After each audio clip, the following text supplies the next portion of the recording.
Welcome back to the ETSI IQC Quantum Safe Cryptography Virtual Executive Conference. In this session, we're going to be discussing why tomorrow's quantum computing is a cybersecurity problem for today. Before we start though, a reminder that you can submit questions at any time during the event, and we look to answer them during our live Q&A at the end of the day. Joining me now from Dallas, Texas is Steve Grobman, Senior Vice President and Chief Technology Officer at McAfee. Steve leads McAfee's development of next-generation cyber defense and data science technologies, threat and vulnerability research, and internal CISO and IT organizations. Welcome, Steve. Very good to meet you.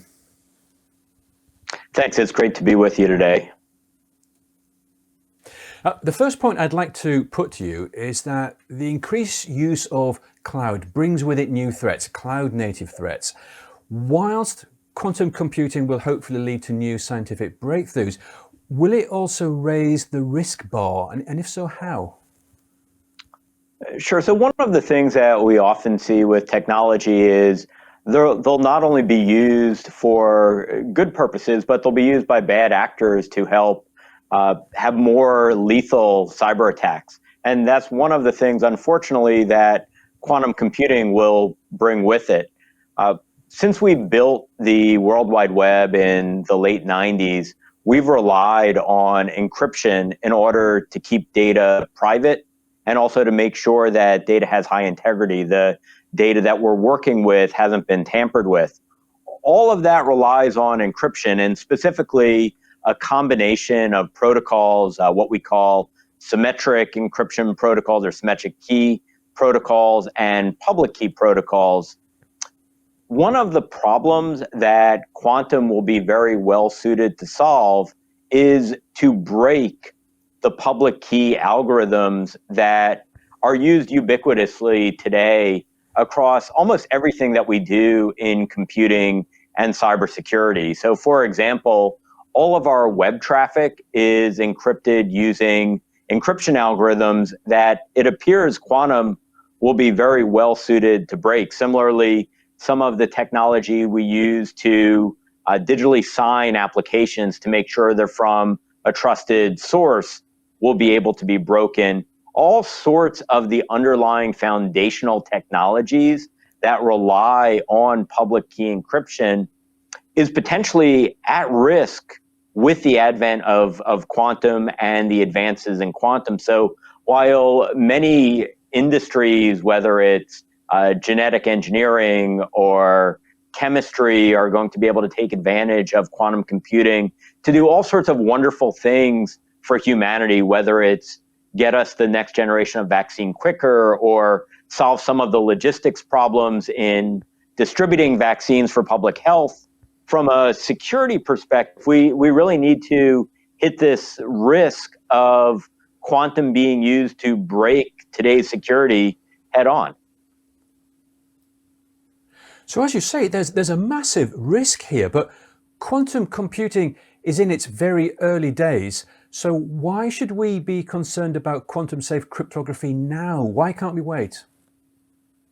So the problem is data is encrypted today using the current algorithms that we know can be broken tomorrow.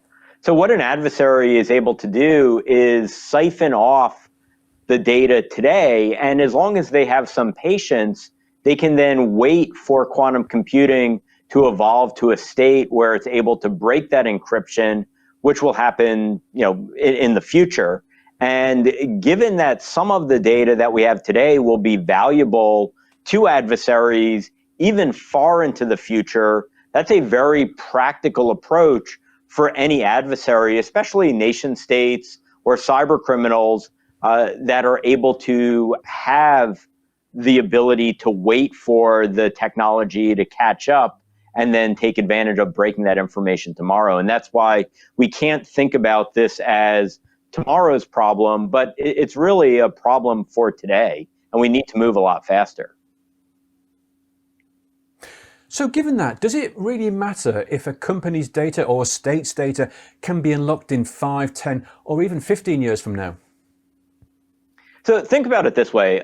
A lot of people understand that there's different levels of security required for different types of data. So we have sensitive data and very sensitive data and not so sensitive data.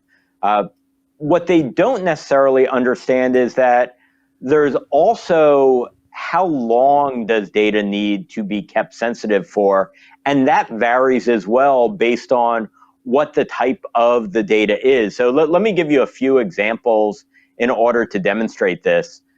If we think about very sensitive data, but with a very short requirement for how long the data needs to be sensitive for, take something like pre-released financial information for a publicly traded company. So when a company finishes out a quarter, they close their books, they crunch the numbers, and they know how profitable, they know what the earnings will be for the company is, they have to keep that data very private until it's publicly released. Otherwise, people could take advantage of that data in order to buy or sell stocks on non-public information. But there's a very short amount of time between the quarter end close and when that data will become completely public. So there's not a long requirement for having the data confidential for a very long amount of time. Contrast that with intellectual property. So the trade secrets that a high-tech company has in order to build a machine learning model, or the secret sauce for a new drug or vaccine, some of those things will be confidential for many, many years to come. Or in an extreme case, think about national secrets. National secrets sometimes are related to government programs that have to be secret for decades. In the United States, there's still information related to the Kennedy assassination, which happened in the 1960s, that's still considered confidential, and if it was exposed, would put state secrets at risk.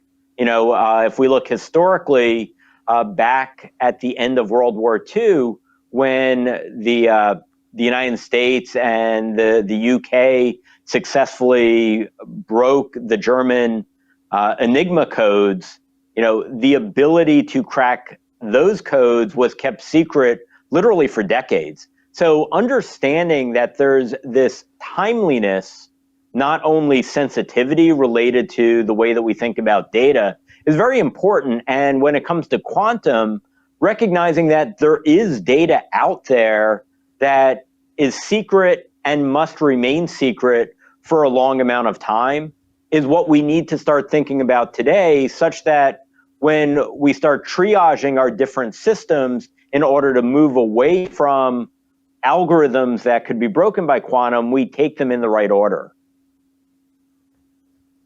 So is it possible to say how much of this data is already compromised? It's accessible, but for now at least, it's encrypted. It's one of the big challenges is that a lot of the nation states that are putting significant investment into quantum computing and therefore quantum cryptanalysis, essentially the science that would allow them to break these algorithms, they're not necessarily going to advertise the fact that they've been successful. So whether China or Russia or any number of other countries have been successful in breaking RSA using quantum cryptanalysis, that's something that we just don't know. So we know that the technology is on a path such that very likely that will occur in the next few years, or potentially has already occurred. But because it would be highly advantageous to a nation state to not make that information publicly available when they're successful, we really don't know. And that's why the level of urgency to start moving away from the traditional public key encryption algorithms that we've used for years requires a much greater sense of urgency than we currently have. Now, you presented a very clear picture of the threat that we face, and you talk about the need for urgency. So what is needed to prevent or slow down this threat? Do we have quantum-resistant algorithms ready yet? And until we get this sorted, what steps can we take today to make our traffic more secure? So there's a few things that we need to do. First and foremost, we do need to retool the algorithms that we base all of our communication and encryption on, and that is underway. So for example, the National Institute of Standards, the US government agency that partners with sister agencies around the world, is working on evaluating the next set of algorithms that can replace the public key algorithms that we have today. It's very important that they choose new algorithms that are secure, and they need to be secure both against quantum attacks, but also against traditional attacks. It would be very bad if we chose new algorithms that you couldn't crack using quantum computing, but you could use other normal computers of today to break those algorithms. So being very thorough in our analysis of the algorithms that we choose is incredibly important, and it takes time. The analysis of the next generation of algorithms has been going on for a few years, where we started with 69 candidates that were submitted by various research groups around the world. They've gone through rigorous analysis and tests, and that field of 69 has now been brought down to 15.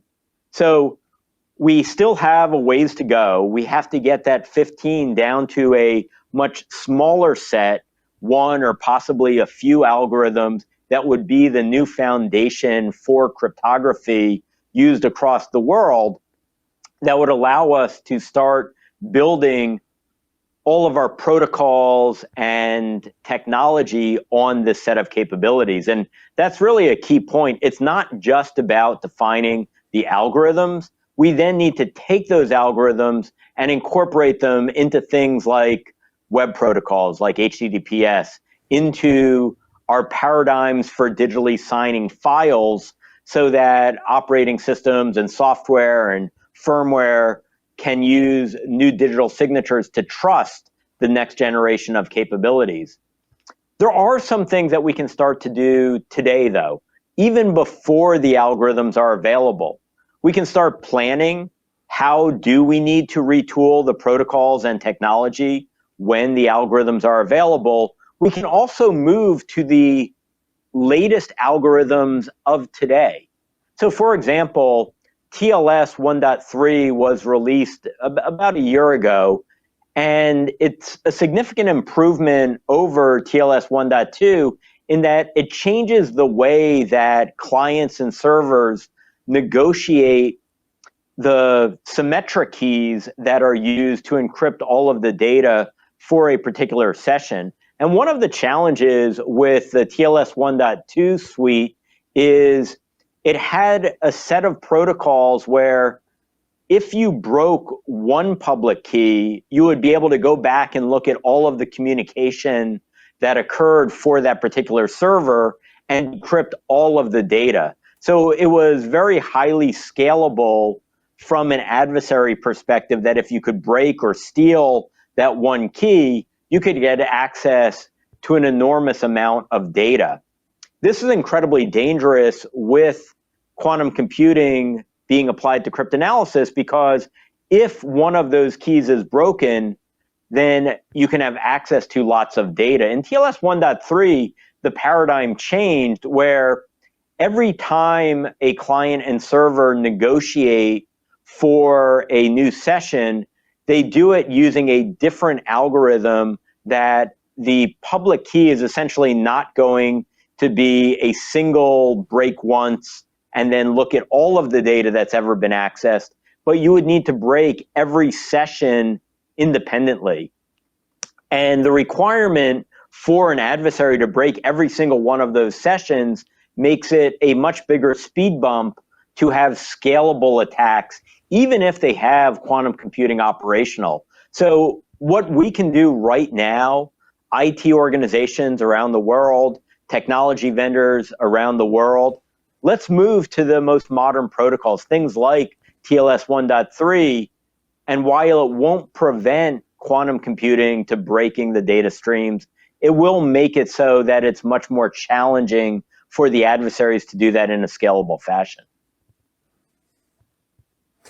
Now, from what you're saying, there's a huge amount of work we need to undertake.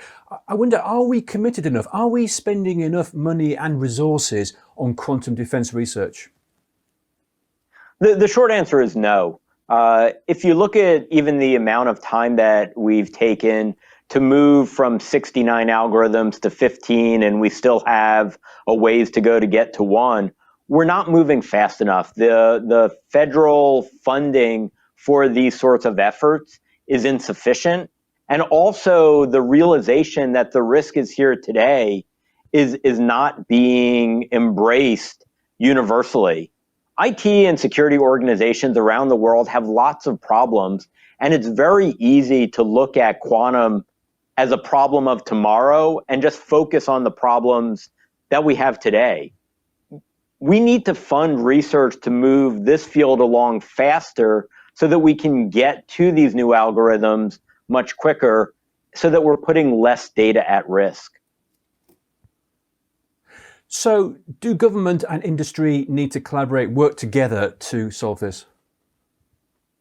Absolutely. One of the things that's important is governments need to execute the evaluation of the new standards with high levels of transparency. And this is important so that the industry has confidence that no government anywhere in the world engineers the encryption algorithm to have a backdoor, to make it such that there's a way to break the algorithm that that government possibly knows and nobody else knows. Having transparency in the evaluation process is key, but then also depending on industry to work on embracing the new technology such that it can be incorporated into protocols, technology, implementation within organizations around the world is incredibly important. Building new mathematical algorithms on their own won't actually solve this problem. It's a combination of developing the new algorithms and then practically applying those algorithms to the implementation of all the technology that we depend on. That's what it's going to take in order to obtain security in a post-quantum world. And is the time now right to get this subject onto university curricula? It's a good question. And here's what I'd say. It's important for people to understand at a much broader level in many academic disciplines on the criticality of this problem and the need to move to new algorithms. So having computer scientists understand that we need to look for using a next generation of public key algorithms and not RSA or elliptic curve, which have been the gold standard for many years, is very important. As far as the actual mathematical implementation of those algorithms, there are a small set of individuals that need to have that knowledge, and we need to have enough people focused on that so that the entire world has confidence that these algorithms are secure, but it's not necessary that everybody understand the math. It's a little bit like driving a car. You can drive a car even if you don't understand exactly how the engine works. And similarly, we can use these next generation of algorithms in a broad set of technology fields, even if not everybody understands exactly how they're implemented. So it's a little bit of both. I have a final question for you. It's an industry-wide question. It's a community-wide question. Are we being proactive enough? Are we being aggressive enough in the way that we share threat intelligence? The answer is no. And here's the challenge. Threat intelligence is one of these areas where it's in everybody's best interest to have the best knowledge of the threat landscape. So understanding what threats occur in other organizations is highly beneficial in order to empower an organization to better defend their environment. The challenge is there are also strong incentives to make it such that organizations don't want to share information about the threats that they're seeing within their own organization. So when an organization sees a threat within its own environment, making that information available might indicate that the organization has been compromised. There might be challenges in anonymizing or redacting the PII or the private information that is encapsulated in that threat intelligence. So we have two very different incentives and drivers.